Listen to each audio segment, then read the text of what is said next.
मी असं ठरवलंय की राधिका मसाले मी कोणत्याही कंपनीमध्ये मर्ज करणार नाही आणि एसबी कंपनीमध्ये तर नाहीच नाही.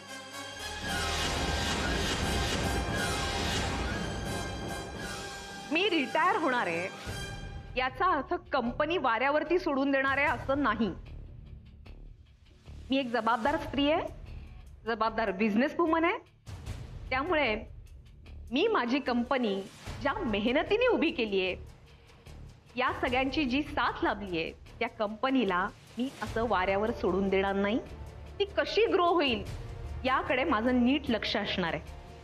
अर्थातच मी ही कंपनी ज्या व्यक्तीवरती सोपवणार आहे त्या व्यक्तीने डिसिजन घ्यायचा की राधिका मसालेचं फ्युचर काय असणार आहे, राधिका मसालेला कुठल्या दिशेनं घेऊन जायचं या संदर्भातला संपूर्णपणे डिसिजन त्या व्यक्तीचा असेल. ती व्यक्ती ठरवेल की राधिका मसाले कुठल्या कंपनी बरोबर मर्ज करायची का मर्ज करायची नाही, राधिका मसालेचं नाव बदलायचं का नाही. मी माझे सर्व अधिकार त्या व्यक्तीला देत आहे. अहो हो हो मॅडम, कळलं ना, पण कोण आहे ती व्यक्ती ते सांगाल की नाही? हो सांगते ती व्यक्ती कोण आहे ते सांगणार आहे.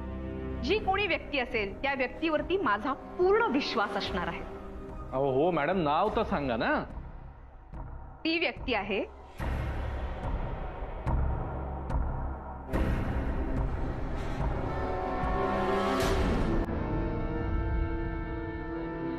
शनाया सबनीस.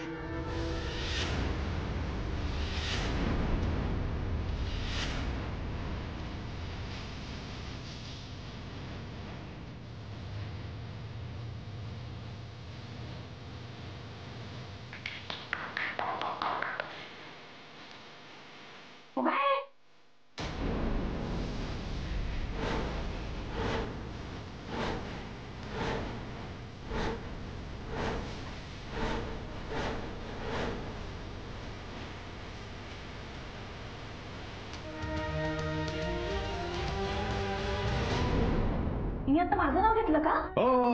अरे पण म्हणजे मी आता राधिका मसाले येस, आजपासून तू राधिका मसालेची सर्वे सर्वा. वेडी आहे का राधिका? मी कशी काय? शांतो, तू बाहेर वहिनीला जाऊन भेट, तुला सगळं काही कळेल. जा. मी नाही जाणार आहे बाहेर. मला माहिती नाही कसं रिॲक्ट करू. मी नाही जाणार बाहेर. शनाया, तू एकदा वहिनींकडे जा तरी, मग तुला सगळं कळेल, सगळं सुचेल. बस काय, हेच का दोस्ती? तूच म्हणाली होतीस ना आता. Good girl, please. बरं ठीक आहे. चल ये.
शना मॅम एवढी मोठी कंपनी आता तुमच्या अंडर आली आहे, कसं वाटतंय?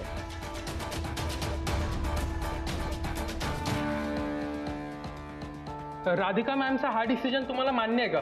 हा निर्णय तुम्हाला पटतोय का? एवढी मोठी जबाबदारी स्वीकारायला तुम्ही तयार आहात? काहीतरी एक मिनिट, बोला, एक्सक्यूज मी तुम्हाला सगळ्यांना वेळ देईन मी, पण थोड्या वेळाने. तुम्ही तुमच्या जागेवरती जाऊन बसा तोपर्यंत, प्लीज प्लीज प्लीज.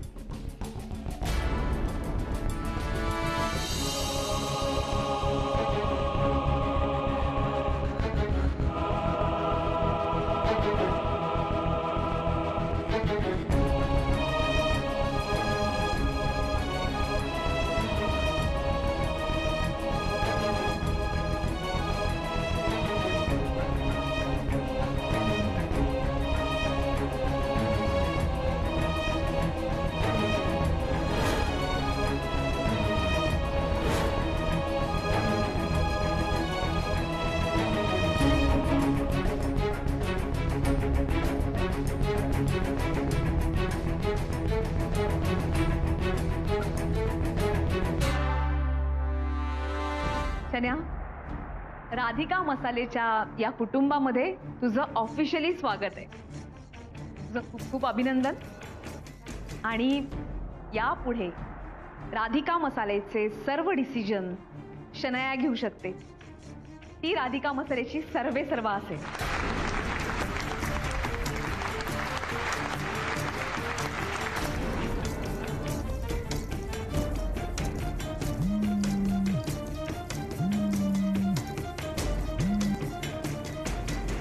हॅलो. हाय सौमित्र, उद्या शनायासोबतची मीटिंग कन्फर्म आहे. उद्यापासून तिचं काम सुरू होईल. आणि हो, आम्ही आरजे म्हणून तिचं एक मस्त नाव ठरवलंय, बिंदू राणी. I hope Bindu Rani will rock. Yes, definitely. आम्ही खूप एक्सायटेड आहोत.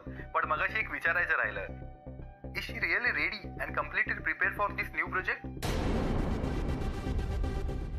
Yes, of course. She is ready and completely prepared for this new project. Okay, great. Just keep in mind, Shanaya show करते हे सिक्रेट फक्त आपल्यातच ठेवायचंय. Yes, bye.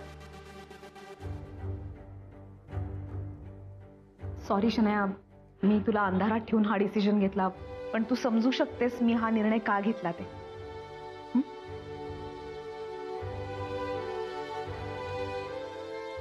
सॉरी, मी खरं तर हा डिसिजन तुम्हाला आधी सांगायला हवा होता, पण नाही सांगितला.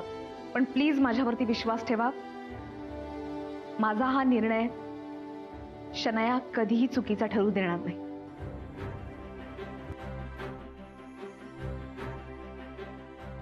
हो ना शनया? आणि मी गृहीत धरते की तू ही जबाबदारी स्वीकारली आहेस. आणि तुझं मनापासून अभिनंदन करते. तुला तुझ्या पुढच्या वाटचालीसाठी खूप शुभेच्छा.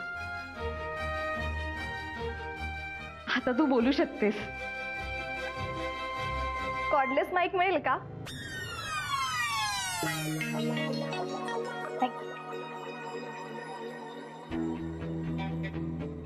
Hi everyone. हॅलो. नमस्कार. Pannu, that's for you. मला माहिती नाही तुमच्यापैकी किती जणांनी माझा लाईव्ह शो ऐकलाय किंवा नाही ऐकलाय ते, पण माझ्या लाईव्ह शो मध्ये साधारण मी नेहमी एका गेस्टला बोलवते. मी कुठल्या तरी एका माणसाबद्दल बोलते. आणि आज मी ज्या माणसाबद्दल बोलणार आहे ती म्हणजे ही राधिका.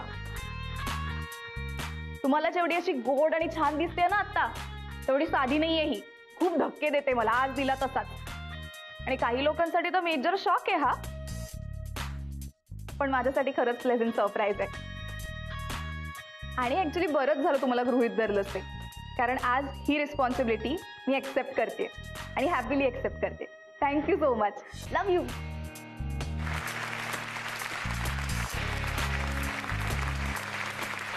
जनरली मी माझ्या शो मध्ये असं करते की जो आपला गेस्ट असतो ना त्याला सूट होईल असंच काहीतरी एक ना टॉपिक पण निवडते.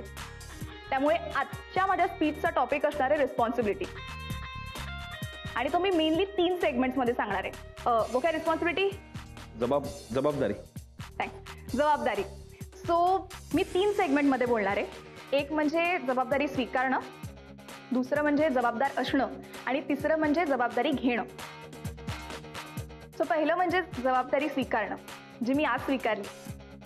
आणि मला खूप छान वाटतंय की राधिकाने माझ्यावर एवढा विश्वास टाकलाय. म्हणजे अर्थात राधिका एवढं कदाचित मला छान जमणार नाही, पण मी नक्की माझा 100% देईल. आणि राधिकाने या कंपनीसाठी जो काही रोडमॅप आखलाय ना, मी तोच फॉलो करेन. म्हणजे मेन रेसिपी तीच असेल, पण घातला तर शनायाचा तडका थोडासा घालेल. आता दुसरा मुद्दा, जबाबदारी घेणं. राधिका प्लीज येतं समोर, प्लीज प्लीज. जबाबदार असणं ही जितकी जबाबदार घरात असते किंवा तिच्या वर्कप्लेसमध्ये असते, ही जबाबदार असण्याचं बेस्ट एक्झाम्पल आहे असं मला वाटतं. ऑल्सो मी खूप फॉर्च्युनेट आहे की मला हिच्यासारखी गोल्ड हार्टवाली मैत्रीण मिळाली. हिच्यामुळेच मला बोक्यासारखा प्युअर हार्टवाला मित्र मिळाला एक, आणि तुम्हा सगळ्यांसारखी फॅमिली मिळाली.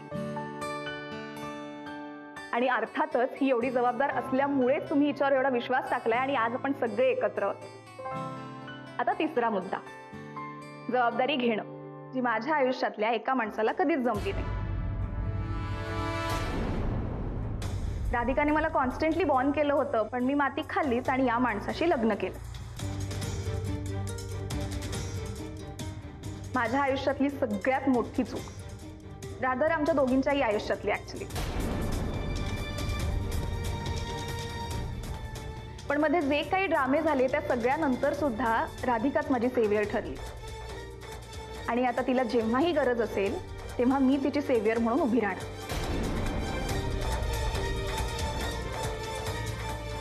आणि आता आम्ही दोघी एकत्र आलोय म्हटल्यावर त्या माणसाला काही आम्ही सोडणार नाही.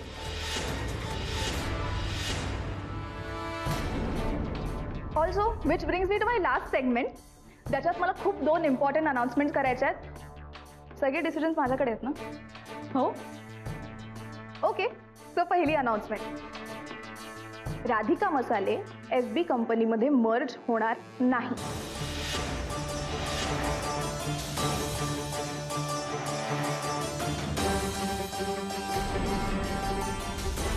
आता दुसरी अनाउन्समेंट, राधिका मसालेचं नाव बदलून शनाया मसाले वगैरे करा अशी माझी अजिबात इच्छा नाहीये. राधिका मसाले ही राधिकाची मेहनत आहे, त्यामुळे या कंपनीचं नाव कायम आणि कायम राधिका मसालेच राहील.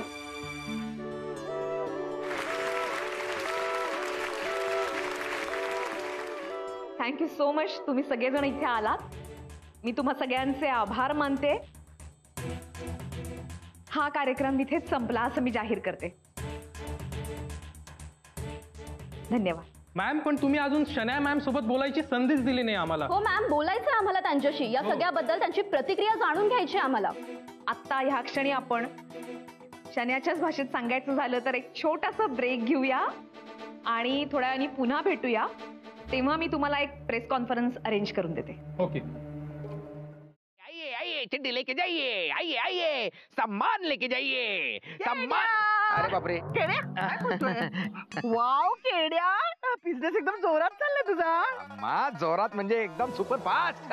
सगळीकडे केडीच्या चड्डीचंच नाव आहे. लोकांच्या तोंडावर केडीची चड्डी. काय? नाही म्हणजे अंगावर केडीची चड्डी बनिया, तोंडावर नाव. वाव केड्या. अहो, तुम्ही एका भावी बिझनेस टायकूनशी बोलताय. जरा ऐकून घ्या माझा. वाव केड्या, मला इतका आनंद होतोय, इतका आनंद होतोय. भगवान तेरी दिन काय शिव्या कशाला देत आहे? शिव्या नाही, ऐकू तर घे. भगवान तेरी दिन दुगनी और रात चौगनी तरक्की करे और उस तरक्की का थोडा फायदा हमें भी मिले. नाही, ते पहिलं बरोबर आहे, पण हे दुसरं काय आहे? दुसरं म्हणजे केड्या, ऍक्च्युली ना तुझा आता एवढा मोठा बिझनेस आहे ना, तर तुझ्याकडे ना थोडंसं काम होतं. सांगा सांगा. मी सगळ्यांची कामं करतच असतो. मी सोशल वर्कर आहे ना, हेल्प करतो सगळ्यांना. तुम्हाला काय हवंय सांगा. काही नाही रे, थोडेसे पैसे हवे होते. किती? 10, 15, 20 रुपये किती? 20 लाख चालतील. काय दिले असते हो, मी पैसे दिले असते, पण काय असतं ना, या चड्ड्यांना ना खिसे नसतात. मग काय असतं? भूक पडतात. नाही, काय होतं ना, त्याच्यातनं सगळे पैसे निघून जातात. आता तर मी इन्व्हेस्टमेंट केली आहे, मग काही वर्षांनी त्याचा प्रॉफिट मिळेल. जेव्हा प्रॉफिट मिळेल ना, तेव्हा या तुम्ही, तेव्हा बघू आपण. पण केड्या, तुला गल्ल्यातून पैसे द्यायला सांगत नाहीये ना. मग काय दुसऱ्याच्या गल्ल्यावर डल्ला मारायला सांगताय? नाही रे केड्या, मला म्हणायचं तुझे एवढे मोठे बिझनेसमॅन फ्रेंड्स असतील ना, तर एवढा मोठा बिझनेस म्हणजे फ्रेंड्स पण मोठे पैसेवाले असणार, मग? मग त्यांच्याकडनं व्याजावर पैसे मिळतात का बघ ना प्लीज माझ्यासाठी. म्हणजे मी इन्स्टॉलमेंटने त्यांचे पैसे फेडेन. हा म्हणजे आता मला जॉब पण लागलाय की नाही. अहो पण मला एक सांगा, तुम्हाला एवढे पैसे हवेत कशाला? अरे काय सांगू, गॅरीनी दिलेली मुदत संपते ना आता, आणि त्याचे पैसे नाही फेडले ना तर तो आम्हाला घराबाहेर काढेल. अरे वा, मजा आहे. काय? नाही नाही म्हणजे मी म्हणत होतो की काय माहितीये का, अहो मम्मा, हे इन्स्टॉलमेंट वर वगैरे पैसे ना हे परवडत नाही हो. काय असतं ना, जे लोक व्याजावर पैसे देतात ना ते इंटरेस्ट रेट खूप लावतात, आणि तुम्ही कसं फेडणार आहे हो. म्हणजे तुम्ही त्या बुटीक मध्ये काम करता ना, चड्ड्या वगैरे विकल्या असत्या तर बघ इकडे गोष्ट. काय बोलतो? हा शरू बेबी बोल. तू आज गेसच करू शकणार नाही की आता काय झालंय. काय घडणार? शॉपिंग साठी नवीन शॉप मिळालं तुला. दुकान नाही, अख्खा मॉल सापडला असा विचार कर. मीन्स तुला माहिती नाही तू आता कोणाशी बोलते. कोणाशी बोलते? मी शनू बेबीशीच बोलते ना. अगं मी ओळखत नाही का तुझा आवाज, आणि तुझं नाव पण आलंय लिहून. नाही, कारण मी आता नुसती शनाया सबनीच राहिलेले नाहीये. ओ माय गॉड, म्हणजे हिने परस्पर दुसरं लग्न पण केलं आणि नावही बदलून टाकलं.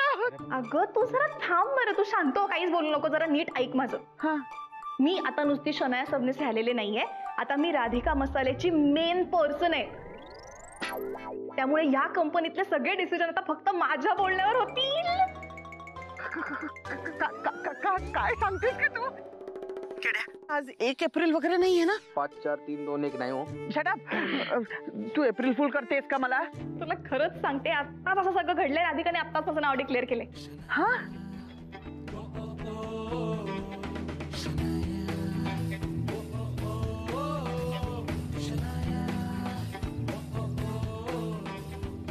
कळलं? असं झालंय सगळं. आता सगळं छान होणार आहे मम्मा. बरं ऐक, माझी प्रेस कॉन्फरन्स आहे आता, मी नंतर कॉल करते. हा, Shanu baby, I am proud of you. Love you baby, love you. Love you mama, bye.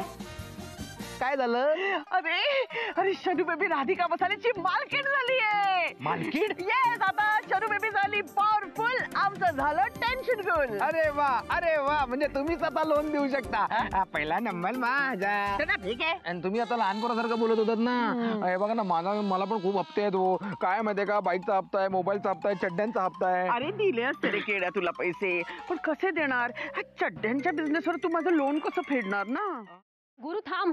Guru please थांब. काय करू आणि थांबून असं माया? अचानक का निघून चाललायस तू? मग काय करू आता? तिला जाऊन काय कॉंग्रॅच्युलेट करू, म्हणू वा वा काय छान ना, मस्तच झालं आयुष्यामध्ये तुझ्या, अभिनंदन तुझं. आणि राधिकाला जाऊन काय म्हणू, अरे मला माहितीच नव्हतं, तू तर सरप्राईजच दिलंस मला. तरी म्हणलं एकही गोष्ट अशी माझ्या मनाविरुद्ध कशी नाही घडते, सगळं कसं सुरळीत चाललंय. ही राधिका दरवेळेला असे काहीतरी अनएक्सपेक्टेड धक्के देतेच, आणि आजही तेच. गुरु, हे सगळं अनएक्सपेक्टेड असलं तरी आपल्याच फायद्याचं हे. सी, आजपर्यंत आपला अपोनंट कोण होतं? Radhika, that shrewd Radhika. आणि आजपासून कोण असणार आहे? शनाया, इडियट शनाया. आता तू काय म्हणालीस राधिकाला? श्रूड, बरोबर. ती आहेच धूर्त. म्हणजे आता सुद्धा तिने काय केले तुला कळलं नाहीये का? बरोबर दिसताना काय दिसतंय? राधिका मसाले मधून राधिका रिटायर होते, बरोबर. म्हणजे दिसताना चेहरा दिसणारे शनायाचा, पण त्याच्या मागे डोकं मात्र असणारे राधिकाचा. कळतंय? ओके, म्हणजे राधिका फक्त फ्रंट सीट वरून बॅक सीट वर जाणार आहे. बट याचाच अर्थ यापुढे सगळा कंट्रोल राधिकाच्या हातात नसणार आहे, आणि आपण याच गोष्टीचा फायदा घ्यायचा आहे. कळतंय तुला? माया, तू परत लाईटली घेतेस. कम ऑन गुरु, मी गोष्टी लाईटली घेत नाहीये. मी हे सगळं बोलते कारण माझा स्वतःवर विश्वास आहे. राधिकाने एकटीने फाईट करो, त्या शनायाला शिल्ड म्हणून पुढे करो, किंवा अजून कोणी येऊ, मी तिच्या या असल्या मोजना घाबरणार नाहीये. आणि हेच दाखवून द्यायचंय मला तिला, म्हणून जाते मी इथे. आणि आय फील की तूही यावंच. चल. नाही, मी येणार नाही. माझं आधीच डोकं फिरलंय, आणि आता मला अजिबात त्या बिंडोक राधिकाचं थोबाड बघायचं नाही, आणि त्या शनायाचं तर अजिबातच नाही. तुला जायचं तू जा. ओके ओके ओके, रिलॅक्स करू, जा तू. बट राधिकाचा डिसिजन कसा चुकलाय हे तिला सांगितल्याशिवाय मी इथून निघणार नाहीये. Okay, you go.